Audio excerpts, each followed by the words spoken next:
آپ کو مختلف کہانیاں پڑھائی جاتی ہیں، مسلمانوں کے پاس اسٹیٹس مین شپ کا ہنر نہیں ہے۔ کس قدر بیوقوفی کی بات ہے کہ قرآن و سنت کا طالب علم ہو اور اس کو اسٹیٹس مین شپ نہ آتی ہو۔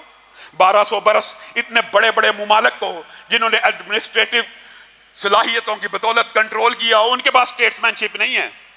یہ آپ کو پڑھایا جاتا ہے، غلط۔ معیشت بڑی چیز ہے، تعلیم بڑی چیز ہے، لیکن اصل وہی ہے جو حدیث سے ثابت ہے۔ وہ حدیث آپ کے سامنے رکھتا ہوں، ایمانداری سے بتائیے۔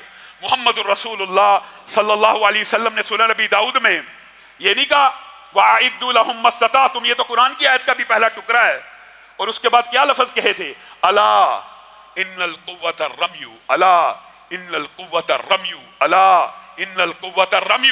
آقا تو آپ کو مجھے یہ پیغام دے گئے، مسلمانوں کو ابد الآباد تک، قیامت تک یہ پیغام دے کے گئے ہیں، دنیا میں سپر پاور کون ہوگی؟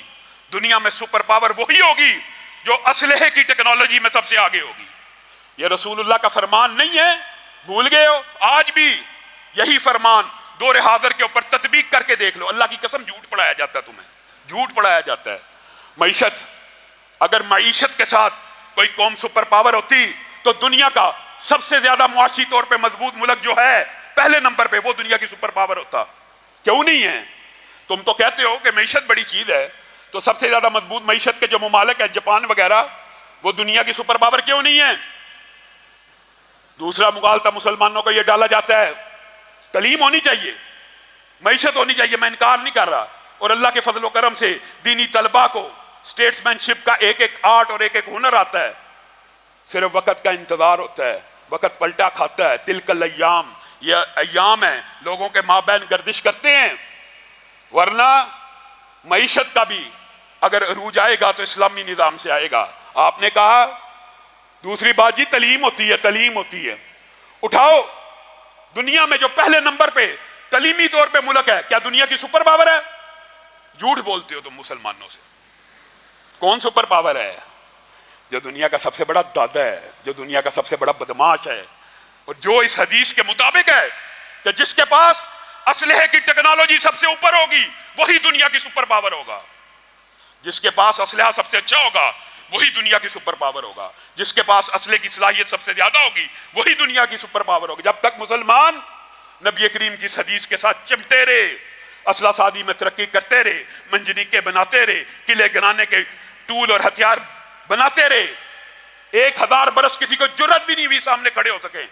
1200 برس دنیا پہ حکومت کی، ایک پستول سے، ایک بندوق سے یہ مسلمان شکست کھا گیا تو اسلحے کی وجہ سے کھا گیا۔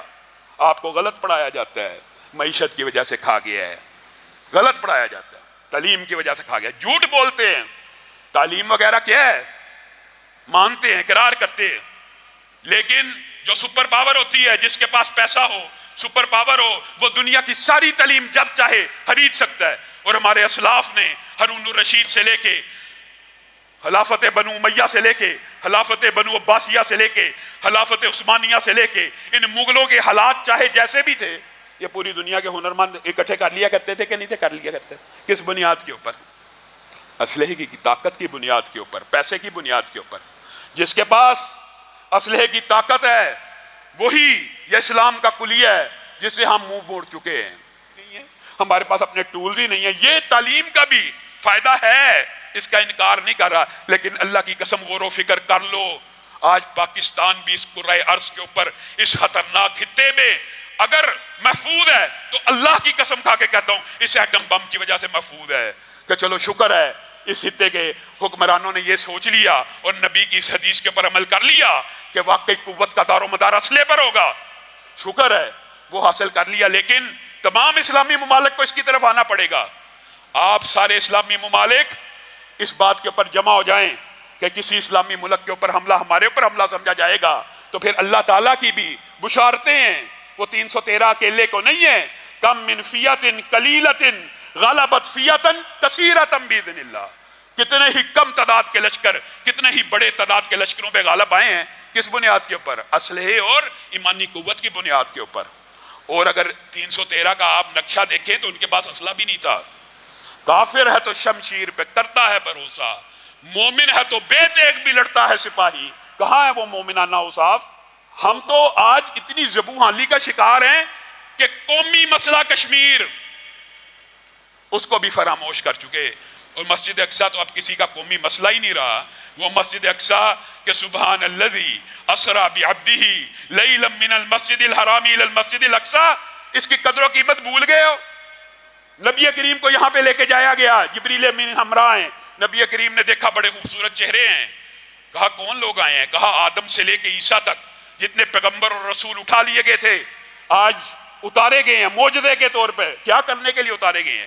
نماز کو ادا کرنے کے لیے اتارے گئے ہیں۔ یہ نماز کو ادا کیوں نہیں کر رہے؟ یہ نماز کو ادا کیوں نہیں کر رہے جبریل امین؟ جبریل امین نے کہا ان کو اپنے امام کا انتظار ہے۔ ان کا امام کون ہے؟ جبریل امین نے نبی کریم کے کاندھہ اقدس کے اوپر ہاتھ رکھا اور 1,24,000 کم و بیش انبیاء کے مسلح امامت پہ کھڑا کر دیا۔ یہاں پہ تیرے نبی نے اتنے نبیوں کو امامت کرائی۔ آج پارلیمنٹ کے اندر بھی، پوری دنیا کے اندر بھی یہ واضح ہے کہ جی یہ مسلمانوں کا اس پہ حق نہیں ہے، مسلمانوں کا اس کے اوپر حق ہی نہیں ہے۔ او خدا کا واسطہ، یہ لبرل مافیا کی آنٹیاں آج سوئی ہوئی ہیں، ان کو انسانی حقوق اب یاد نہیں آ رہے کہ کسی مسلمان کو اس کی مسجد کے اندر عبادت نہیں کرنے دی جا رہی؟ کیوں یہ ویلا نہیں مچا رہی؟ کیوں نہیں آواز اٹھا رہی؟ کیونکہ سارے چینلز وہی ہیں، سارے پیسوں کی آمد رفت وہیں سے ہے۔ جو امریکہ کا پالا ہوا ہے کتا ہے، اس کی بھی ہمیں نوکری پہ مجبور کیا جا رہا ہے۔ امریکہ تو چلو چودھری ہے، جب تک قوت طاقت نہیں آنی اس کے ساتھ ہیلو ہائی رکھنا مجبوری ہوگی۔ سمجھ آ گئی ہمیں بھی بات کہ ایک چودھری کے ساتھ یس رکھنی ہے، لیکن کیا اس کے پالے ہوئے کتوں کے آگے بھی لیٹ جانا ہے؟ اسرائیل کو کوئی باضمیر بندہ کس اصول کی بنیاد کے اوپر تسلیم کرے؟ کیسے تسلیم کرے؟ اللہ رب العزت سے آپ سب لوگ، پھر بات وہی آ جاتی ہے، ہم دعائیں کر سکتے ہیں اور کیا کریں؟ جہاد کرنے کا نام لیں تو پکڑ کے جیلوں میں ڈال دیا جائے گا۔ کوئی جہاد کی بات کر سکتا ہے؟ آج فرانس نے نبی کریم کی توہین کی ہے، فرانس کے خلاف جہاد کا فتویٰ دینے والا کوئی عالم دنیا میں موجود ہے؟ اسرائیل ڈنڈے کے زور کے اوپر، طاقت کے زور کے اوپر آج مسجد اقصیٰ پہ حملہ آور ہے۔ حکمران دورے کر رہے ہیں، ایک دوسرے کی خاطر مدارت کر رہے ہیں، ایک دوسرے کی آؤ بھگت کر رہے ہیں۔ 55 اسلامی ممالک کے ضمیر سو گئے ہیں۔ یہ جو 1.5 ارب ہیں، وہ تو ظالم نے کہا تھا نا، یہ جو 10 کروڑ ہیں جہل کا نچوڑ ہیں، ان کی فکر سو گئی۔ آج 1.5 ارب مسلمانوں کی فکر سو گئی ہے۔ آؤ اپنے اسلاف کی روایات کی طرف پلٹو۔